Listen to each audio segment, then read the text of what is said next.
தமிழ்நாட்டு தமிழர்கள் முதல் உலகத் தமிழர்கள் வரை அனைவருக்கும் அன்பு வணக்கம்.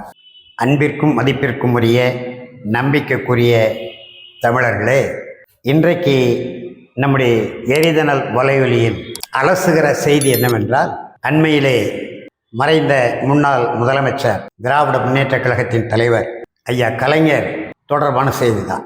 அவருடைய உருவம் பொதித்த நயம் நம்முடைய 21/8/2024 தினத்தந்தி நாளிதழிலே நயம் மிக்க கலைஞருக்கு நாணயம் என்ற தலைப்பில் ஆசிரியர் உரை எழுதியிருக்கிறார். தினத்தந்தி நாளிதழ் எப்படி வேண்டுமானாலும் எழுதலாம்.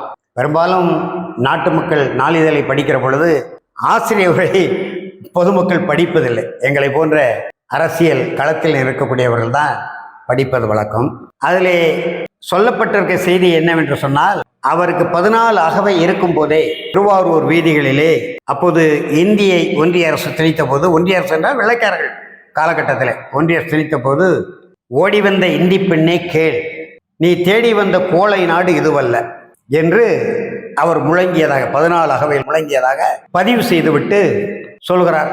தமிழர் நலன், தமிழ்நாட்டின் முன்னேற்றம், இதில் பெரும் பங்கு ஆற்றியதாக நம்முடைய தினத்தந்தி நாளிதழ் எழுதியிருக்கிறது. சிலவற்றை நாளிதழ்கள் எப்பொழுதுமே வெளிப்படையாக பேச இயலாது, சொல்ல இயலாது, பதிவு செய்ய இயலாது. இப்போ தமிழர் நலன் என்று சொன்னால், இன்றைய தமிழ்நாட்டில் தமிழர்களுடைய நலன் எப்படி இருக்கிறது?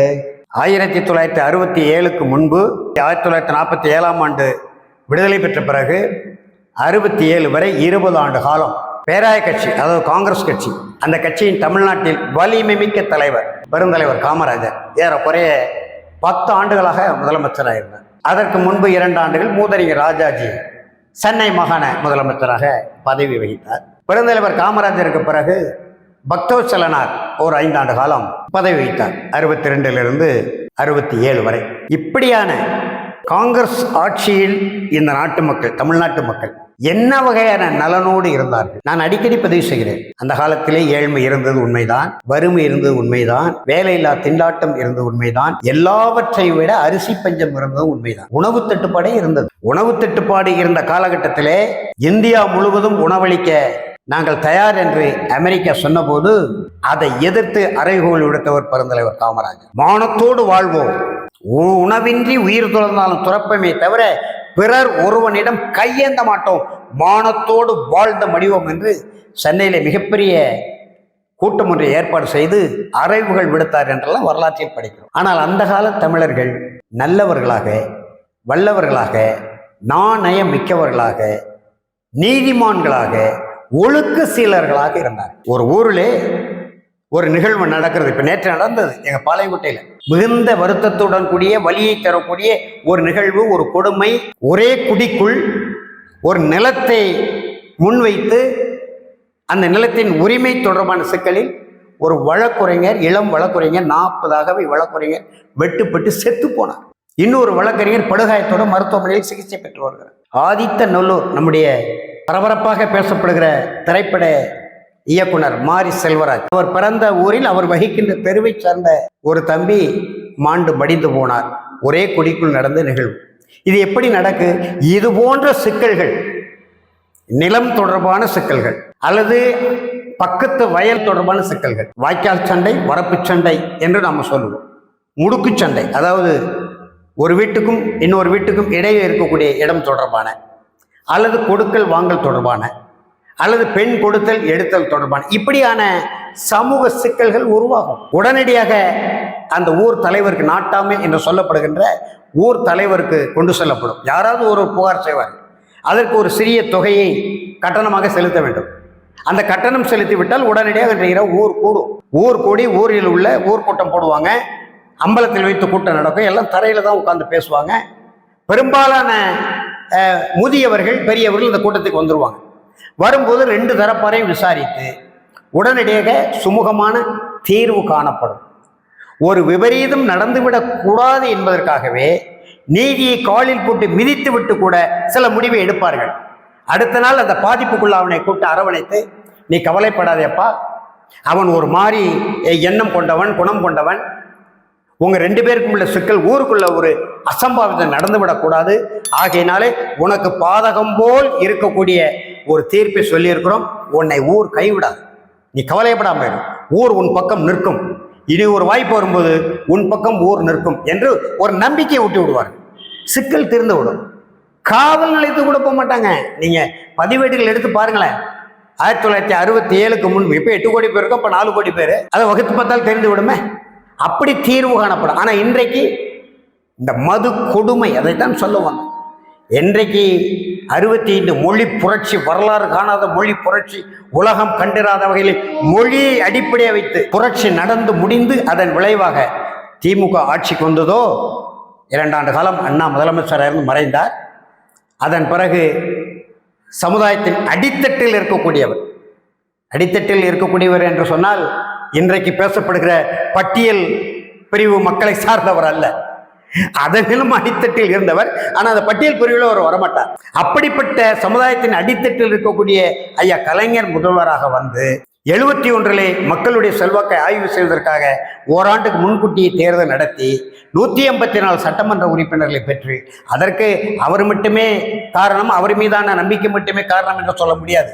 அன்றைக்கு வலிமை மிக்க தலைவர்களாக இருந்த தமிழர் தந்தை சீபா ஆதித்தனாரும் மக்கள் திலகம் மாக்கோராவும் இவருக்கு பக்கபலமாக நின்றார்கள். ஏனென்று சொன்னால் சமுதாயத்தின் அடித்தட்டில் இருந்து வரக்கூடியவர், சமுதாயத்தின் வலி என்ன என்று அவருக்கு தெரியும். நல்ல தமிழ் உணர்வாளர், தமிழ் ஆளுமைக்கு வருவதற்கான வழிமுறைகளை அறிந்தவர் என்றெல்லாம் எண்ணி எதிர்பார்த்து தமிழர் தந்தை சீபா ஆதித்தனாரும் மக்கள் திலகம் மாக்கோராவும் இவரை ஆதரித்து முதலமைச்சராக்கினாங்க. ஆனால் இவர் என்ன நினைத்தார்? எந்த மக்கள் திலகம் மாக்கோரா தனக்கு ஆதரவாக இருக்கிறாரோ, கழகத்துக்குள் அவருக்கு எவ்வளவு பெரிய செல்வாக்கு இருக்கிறதோ அதற்கே வேட்டு வைக்க பார்த்து தன்னுடைய மகன் மூகா முத்துவை நடிக்க கொண்டு வந்தார். அதன் விளைவாக வேறு சில சிக்கல்களின் காரணமாக கழகம் உடைந்து அனைத்து இந்த அண்ணா திராவிட முன்னேற்ற கழகம் என்று பிரிந்தது. திராவிட முன்னேற்ற கழகம் ஆட்சியில் இருந்தது. என்ன செய்தார்? 72 1965 நிகழ்ந்த மொழி புரட்சி போல் இன்னும் ஒரு முறை இனப்புரட்சி நடந்துவிடக்கூடாது. ஏற்கனவே திராவிட நாட்டு விடுதலை கொள்கை பரப்பி இருக்கிறோம். அது தொடர்பாக திராவிட நாடு இல்லை என்றால் கூட தமிழ்நாடு, அது தொடர்பாக எந்த தமிழனும் சிந்தித்து விடக்கூடாது, செயல்களத்தில் இறங்கிவிடக் கூடாது என்கின்ற தொலைநோக்கு பார்வையிலே தான் 72 37 ஆண்டுகளுக்கு பிறகு கள்ளுக்கடையை திறந்தார், சாராய கடையை திறந்தார். இன்றைக்கு நாடு நாசமாகிவிட்டு தமிழர் முன்னேற்றம் எங்கிருந்து வரும்? பெருந்தலைவர் காமராஜர் ஆட்சியிலே 13 அணைகளை கட்டினார், 3 கால்வாய்களை வெட்டினார், கனரக தொழிற்சாலைகளை கொண்டு குவித்தார். தமிழ்நாட்டிலே நேருவிடம் பேசி கொண்டு வந்தார். தமிழர்களுக்கெல்லாம் வேலை வாய்ப்பு உருவாக்கி கொடுத்தார். அரசு அலுவலகங்களில் படித்தவர்கள் 10ஆம் வகுப்பு 12ஆம் வகுப்பு 11ஆம் வகுப்பு, அப்போ பெரிய 10 என்று சொல்லுவார்கள், SSLC அந்த 11ஆம் வகுப்பு படித்தவர்களுக்கு வேலை கிடைத்தது. இன்றைக்கு பொறியியல் படித்தவர்கள் கரும்புச்சாறு பழிந்து கொண்டிருக்கிறார் நடைமுறையில. அப்ப தமிழர் முன்னேற்றம் என்று எங்கே இருக்கிறது? தமிழ் நலம், தமிழர் நலம் என்றால் எதுவுமே இல்லை. பணம் அடிச்சு தள்ளிக்கொண்டே இருக்கிறது ஒன்றிய அரசு. எல்லார் கையிலையும் 500 ரூபாய் தாள். அன்றைக்கு 5 ரூபாய் கிடையாது. 1970 5 ரூபாய்க்கு படாத பாடு போடணும். ஆனா இன்றைக்கு எல்லோருக்கும் மதுபான கடையில போய் நீட்டான 500 ரூபாய் தாள் தான் அடிச்சு தள்ளிக்கிட்டே இருக்கான். எந்த வகையில இந்த பணம் இவ்வளவு என்ன சொல்றது, பண வீக்கம் எப்படி பெறுகிறது என்று யாருக்கும் தெரியல. அப்ப தமிழ் நலம், தமிழர் நலம், தமிழ்நாட்டு நலம் என்பது அறவே இல்லை. மாறாக இந்திய வரலாற்றிலே ஒரு முதலமைச்சர் மீது, அமைச்சரவை மீது விசாரணை ஆணையம் என்பது திராவிட முன்னேற்ற கழகத்தின் அரசின் மீதுதான், ஐயா கலைஞர் மீதுதான்.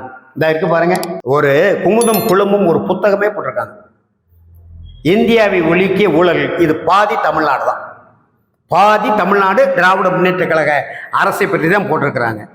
சர்க்காரிய ஆணையம் மக்கள் திலகம் மாக்கோராவே புகார் கொடுத்தார் ஒன்றிய அரசுல. அம்மையார் இந்திரா காந்தியிடம் 17 வகையான ஊழல்கள் இந்த அரசிலே நடைபெற்று இருக்கிறது, இந்த ஊழல்களால் நாட்டின் வருமானம் பாதிக்கப்பட்டிருக்கிறது, தனிநபர்களுக்கு பெருந்தொகை போய் சேர்ந்திருக்கிறது என்று சொல்லி 17 வகையான ஊழல் புகாரை அம்மையார் இந்திரா காந்தியிடம் மக்கள் திலகம் மாக்கோரா வழங்கினார். அதன் அடிப்படையிலே தான் 76 திராவிட முன்னேற்ற கழக அரசு கலைக்கப்பட்டு சர்க்காரிய விசாரணை ஆணையம் அன்றைக்கு போடப்பட்டது. பூச்சி மருந்து ஊழல், மதுபானை ஆலை உரிமை ஊழல், வீராணம் குடிநீர் குழாய் ஊழல் என்று பல வகையான ஊழல்கள். பிறகு 2004 2009 ஒன்றிய அரசோடு இவங்க இணைந்து இருக்கிற பொழுது நம்முடைய தம்பி ஆராசா, எத்தனையோ 9 அமைச்சர்கள் இருந்தாங்க, தமிழ்நாடு சார்பில் திராவிட முன்னேற்ற கழகத்தின் சார்பிலையும் காங்கிரஸ் இயக்கத்தின் சார்பிலும் மன்மோகன் சிங் அமைச்சரவையில் 9க்கும் மேற்பட்ட அமைச்சர்கள் இருந்தார்கள். ஆனால் அசிங்கப்பட்டது, கேவலப்பட்டது நம்ம ஆராசா, பட்டியல் பிரிவை சார்ந்தவர். பட்டியல் பிரிவை சார்ந்தவர் முதலமைச்சர் வரவே முடியாது என்று தப்பி தொல் திருமாவளவன் பேசுகிறார். அமைச்சரவையில் கூட உரிய இடம் கிடைக்கவில்லை, முதன்மை இடம் கிடைக்கவில்லை. முதலமைச்சர் இருந்து ஒரு 10 பேருக்கு இடையில் அவர்கள் இடம் கிடைக்கவில்லை. ஆனால் இது சமூக நீதியின் புறப்பிடம், தந்தை பெரியார் பிறந்த பூமி என்று வாய்களே மேடையில் பேசுவாங்க. ஆனால் ஆராசா அமைச்சர் பொறுப்புக்கு வந்தார். எவ்வளவு கேவலப்பட்டது, எவ்வளவு அசிங்கப்பட்டது. ஆராசா சிறையில் இருந்த, திகார் சிறையில் இருந்த, விடுதலை போராட்ட காலகட்டத்தில் பிறந்தவர் காமராஜர், சத்தியமூர்த்தி, சிலம்பு செல்வர் மாப்பூசி, இப்படி பல பேர் இந்தியா முழுவதும் சிறையில் இருந்தாங்க, நம்ம படிச்சிருக்கிறோம். ஆனால் ஊழல் வழக்குக்காக தமிழ்நாட்டை சேர்ந்தவர்கள் திகார் சிறையிலே, அது முதலமைச்சருடைய மகளே கனிமொழி, ஆராசா 2 பேரும் திகார் சிறையில். ஏன் மற்ற அமைச்சர்கள் ஊழல் செய்யலையா? அலைக்கற்றை ஊழலில் இவர்கள் கைது செய்யப்பட்டார்கள். தயாநிதி மாறன் அவருடைய சன் தொலைக்காட்சிக்கு ஏறக்குறைய 500 இணைப்புகளை, அவர் அந்த தொலைபேசி தொடர்புத்துறை அமைச்சராக இருந்தார், தகவல் தொழில்நுட்பத்துறை அமைச்சராக இருந்தார். 500 இணைப்புகளை சன் தொலைக்காட்சிக்கு உலகம் முழுவதும் 5 ஆண்டு காலம் எத்தனை கோடி அதில் இழப்பு. ஆனாலும் அது மூடி மறைக்கப்பட்டது அல்லது அமுக்கப்பட்டது. ஆனால் ஆராசா சிறையில் போய் தமிழ்நாட்டுக்கு மிகப்பெரிய அவமானத்தை தேடி தந்ததே ஐயா கலைஞருடைய ஆட்சி தான். இன்றைக்கு கூட செந்தில் பாலாஜி இருக்கிறார், ஒரு அமைச்சர், ஆண்டு கணக்கில் சிறையில் இருக்கிறாரே, எவ்வளவு பெரிய அவலம், கேவலம். அப்படியானால் நான் எப்பொழுதுமே ஐயா கலைஞருக்கு காசு காசு காசு காசு. அதனால தான் திராவிட முன்னேற்ற கழகத்தின் பொருளாளராக அண்ணா இருக்கும்போதே அவர் பொருளாளர் எப்படியாவது பணத்தை தண்டி கொண்டு கொடுத்துருவார் என்பதற்காக 1967ஆம் ஆண்டு பொதுத் தேர்தலில் 10 லட்சம் நிதி வேண்டும் என்று கேட்டாராம். இவர் 11 லட்சம் கொடுத்தாராம். பாருங்க, இப்போ வடநாட்டு கிஷோருக்கு 450 கோடி கொடுக்கிறார்கள் கருத்தை சொல்லுவதற்கு, கருத்தை பரப்புவதற்கு. ஆனால் 67 வெறும் 11 லட்சம் 234 தொகுதிக்கும் 10 லட்சம் கேட்டார், 11 லட்சம் கொடுத்தார். மக்கள் தலைவர் எம்ஜிஆர் கூட தேர்தலில் 1 லட்சம் தருகிறேன் என்று சொன்னதாகவும், அறிஞர் அண்ணா 1 லட்சம் வேண்டாம், முகத்தை காட்டு 1 லட்சம் ஓட்டு என்று சொன்னதை நம்ம படிக்கிறோம். அந்த காசாசை ஐயா கலைஞர் இறந்த பிறகு விடலை. பாருங்க, அந்த காசுல தன்னுடைய தலை வர வேண்டிய சூழ்நிலையில காசு, நாணயம், நாணயம் மிக்க கலைஞருக்கு நாணயம் வெளியிட்டிருக்கிறார். ராஜ்நாத் சிங் உள்துறை அமைச்சரை கூட்டிட்டு வந்து வெளியிடுறாங்க. தமிழ்நாட்டு உரிமைகள் மறுக்கப்பட்டது, வெள்ள நிவாரண நிதி எதற்கு? அந்த கடலுக்குள் 80 கோடிக்கு தூவல் சிலை வைக்க வேண்டும். அதற்கு ஏதாவது செய்ய முடியுமா? ஏற்கனவே நம்முடைய நாம் தமிழர் கட்சி தலைமை ஒருங்கிணைப்பாளர் மதிப்புக்குரிய செந்தமிழன் சீமான் அவர்கள், நீ வைத்தப்பார் நான் உடைத்து எறிகிறேன்னு அறைக்குள் விட்டார். பதறி போயிட்டான், கோல நடுங்கி போயிட்டான். இன்னும் வரைக்கும் வைக்க முடியல. 24 நிபந்தனைகளை ஒன்றிய அரசு விதித்திருக்கிறது. கடலுக்குள் ஒரு சிலை வைக்க வேண்டும் என, நினைவு சின்னம் எழுப்ப வேண்டுமானால் 24 நிபந்தனைகளை இவர்கள் நிறைவு செய்ய வேண்டும். முடியாது. 5-6 நிபந்தனைகளை கூட இவர்கள் ஏற்க முடியாது. அதுல ஏதாவது தொண்டை திறந்து அந்த சிலையை நிறுவிவிட முடியுமா? அதுக்கு ராஜ்நாத் சிங் ஆதரவு தேவை, உள்துறை அமைச்சருடைய ஆதரவு தேவை. ஏனென்று சொன்னால் தலைமை அமைச்சர் நரேந்திர மோடிக்கு அடுத்து வலிமை மிக்க அமைச்சராக ராஜ்நாத் சிங் இருக்கிறார். அவரை போய் பிடித்திருக்கிறார்கள். தமிழ்நாட்டு உரிமைகளை பற்றி பேசினாலும் பேசணும். எனவே தமிழ்நாட்டை பொறுத்தவரை இன்றைக்கு நடைபெறுகிற அனைத்து சீரழிவுகளும், அது லஞ்ச லாவண்யமாக இருக்கட்டும், பண்பாட்டு சீரழிவாக இருக்கட்டும், மது குடிமைகளாக இருக்கட்டும், ஏழை எளிய மக்கள் படுகிற துன்ப துயரங்களாக இருக்கட்டும், தமிழ்நாட்டு உரிமைகள் ஒன்றொன்றாக ஒன்றிய அரசிடம் காவு கொடுக்கிற நிலையாக இருக்கட்டும், கடல்ல தமிழர்கள் படுகிற பாடு, சிங்கள கொடுமையாளர்கள் கைது செய்கிறது, படகுகளை பறிமுதல் செய்கிறது, சுட்டு தள்ளுவது, எல்லா வகையான கொடுமைகளுக்கும் மூல கர்த்தா யார் என்று சொன்னால் அது கருணாநிதி என்கின்ற பெயர் தான். இதன் ஊடாகத்தான் இன்றைக்கு ஐயா கலைஞர் அவர்களுடைய உருவம் பொறித்த 100 ரூபாய் நாணயம் ஒன்றிய அரசால் அச்சிடப்பட்டு வெளியிடப்படுகிறது. அதிலே தமிழ் வெல்லும் என்று அவர் எப்பொழுது கையெழுத்து போட்டாலும் அதற்கு மேலே தமிழ் வெல்லும் என்று எழுதுவார். எனவே அந்த தமிழ் வெல்லும் என்கின்ற அந்த சொல்லை மட்டும் தமிழில் அதிலே பொறித்திருக்கிறார்கள். நாங்கள் கேட்கிறோம், 14 வயதிலே திருவாரூர் வீதிகளிலே இந்தி பெண்ணே, ஓடி வந்த இந்தி பெண்ணே, நீ நாடி வந்த நாடு வெதுவல்ல என்று முழங்கியதாக சொல்லுகிறோம். இந்தி எதிர்ப்பு போரையிலே பாளையங்கோட்டை சிறையிலே ஐயா கலைஞர் இருந்ததாக பேசுகிறார்கள். ஓடும் ரயிலை இடைமறித்து அதன் பாதையில் தனது தலை வைத்து உயிரையும் துரும்பாய் தான் மதித்து தமிழ் பெயரக்காயத்த கூட்டம் இது என்று மக்கள் திலக மாக்கோராவும் அம்மையார் ஜெயலலிதாவும் இணைந்து நடித்த முரசொலி மாறன் எடுத்த எங்கள் தங்கம் படத்திலே ஒரு பாடலும், அந்த பாடலை எழுதியதே ஐயா கலைஞர் தான் என்று சொல்கிறார். இப்படியெல்லாம் பேசுகிறவர்கள், எழுதுகிறவர்கள் இந்தி திணிப்பை என்றும் எதிர்ப்போம் என்று முழங்குகிறவர்கள் ஆட்சியிலே இந்தி எங்கே இல்லை என்றுதான் நாங்கள் கேட்கிறோம். இந்த 100 ரூபாய் நாணயத்தில் ஒரு பக்கத்தில் ஆங்கிலம் இந்தியில் இருந்தால் இருந்து விட்டு போகுது, மறுபக்கத்தில் முழுமையாக தமிழில் இருக்கலாம் அல்லவா? மு கருணாநிதி என்ற பெயரையாவது தமிழில் பொறிக்க நம்முடைய மாண்புமிகு முதலமைச்சர் வலியுறுத்தி இருக்கலாம் அல்லவா? ஏன் செய்யவில்லை? எங்கு இந்தி இல்லை? நான் சொல்லுகிறோம், 2 ஆண்டா சொல்லியிருக்கிறேன். 2 ஆண்டுகளுக்கு முன்பு இந்திய எதிர்ப்பு போராட்டத்தை முன்னெடுத்த திராவிட முன்னேற்ற கழக இளைஞரணி செயலாளர் மாண்புமிகு விளையாட்டுத்துறை அமைச்சர் உதயநிதி ஸ்டாலின் அவர்கள் சென்னையில் பேசினார்கள். நாங்கள் தமிழ்நாட்டில் அல்ல, டெல்லியிலே இந்திய எதிர்த்து போராடுவோம் என்று. நான் சொன்னேன், நீங்கள் டெல்லியிலே இந்திய எதிர்த்து போராட வேண்டாம். அண்ணா இருந்து கழகம் நடத்திய, ஐயா கலைஞர் இருந்து கழகம் நடத்திய அன்பகம் இன்றைக்கு உங்களுடைய இளைஞரணி அமைப்பினுடைய தலைமைச் செயலமாக இருக்கிற அன்பகத்திலே, அண்ணா சாலையிலே தேனாம்பேட்டையிலே அன்பகம் இருக்கக்கூடிய உங்கள் அலுவலகத்துக்கு பக்கத்திலே, வலது பக்கத்திலே நேர் எதிரே பாருங்கள், தமிழ் இருக்கிறதா? வீதிகளிலே பெயர் பலகை வைப்பதற்கான ஆட்சி மொழி சட்டப்படி அரசாணைகள் இருக்கிறது. அங்கே இந்தியும் ஆங்கிலமும் மட்டுமே இருக்கிறது. அதை அகற்றுவதற்கு மாண்புமிகு விளையாட்டுத்துறை அமைச்சர் உதயநிதி ஸ்டாலின் அவர்களே நீங்கள் முயலுங்கள் என்று நாம கோரிக்கை வச்சிருக்கோம். இன்ன வரைக்கும் ஏறெடுத்து பார்க்கல. இதற்கிடையில இந்த 100 ரூபாய் நாணயம் 8000 ரூபாய் செலவு 10,000 ரூபாய்க்கு விற்பனை ஆகிறது அறிவாலயத்தில். எப்படி பாருங்க, அந்த 100 ரூபாய் நாணயம் அச்சிடுவதற்கு 8000 ரூபாய் செலவு, விற்பனை 10,000 ரூபாய். இதுவரைக்கும் எத்தனை லட்சத்துக்கும் வித்து இருக்கிறது என்று சொல்லுகிறார்கள். நாங்கள் என்ன சொல்கிறோம்? இந்தி திணிப்பை என்றும் எதிர்ப்போம் என்று முழங்கினீர்களே, அந்த முழக்கத்திலாவது நீங்கள் உறுதியாக இருக்கிறீர்கள் என்ற இல்லை. அப்படியானால் எதற்கு? தமிழை அழிப்பதற்கு 1968 அண்ணா கொண்டு வந்தார் பாருங்க, ஆட்சி மொழி சட்ட திருத்தம். கட்டாய தமிழ் என்பதை நீக்கினார் பாருங்க. கட்டாய இந்தியை நீக்குகிறோம் என்ற போர்வையை கட்டாய தமிழை நீக்கிவிட்டார்கள். அந்த நாளிலிருந்து நீங்கள் தமிழ் வளர்ச்சியிலே கவனம் செலுத்தவில்லை. மாறாக எல்லா பள்ளிகளிலேயும் ஆங்கிலம் கோலோச்சுகிற நிலையை இந்த திராவிட மாடல் அரசே உருவாக்கி தந்திருக்கிறது, ஏற்படுத்தி கொண்டிருக்கிறது.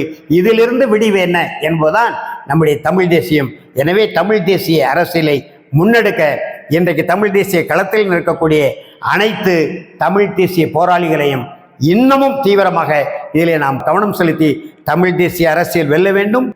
இந்த 2 திராவிட பூதங்களுக்கும் மாற்றாக நம்முடைய குறிப்பாக இன்றைக்கு களத்தில் நிற்கக்கூடிய வாக்கு வங்கி அரசியலிலே தமிழ் தேசியத்தை வெற்றி வாகை சூடக்கூடிய அளவு கொண்டு செல்லக்கூடிய நாம் தமிழர் கட்சியை அரியணை ஏறுவதற்கு நாம் அனைவரும் முன்னிலும் கூடுதலாக உழைக்க வேண்டும். அந்த உழைப்பு களத்திற்கு, தமிழ் தேசிய எழுச்சிக்கு, ஆட்சி மாற்றத்திற்கு அனைவரும் முன்னிலும் அதிகமான ஆற்றலை பயன்படுத்தி உழைக்க முன்வாருங்கள், முன் வருவோம் என்று கூறி விடைபெறுகிறோம். நன்றி, வணக்கம்.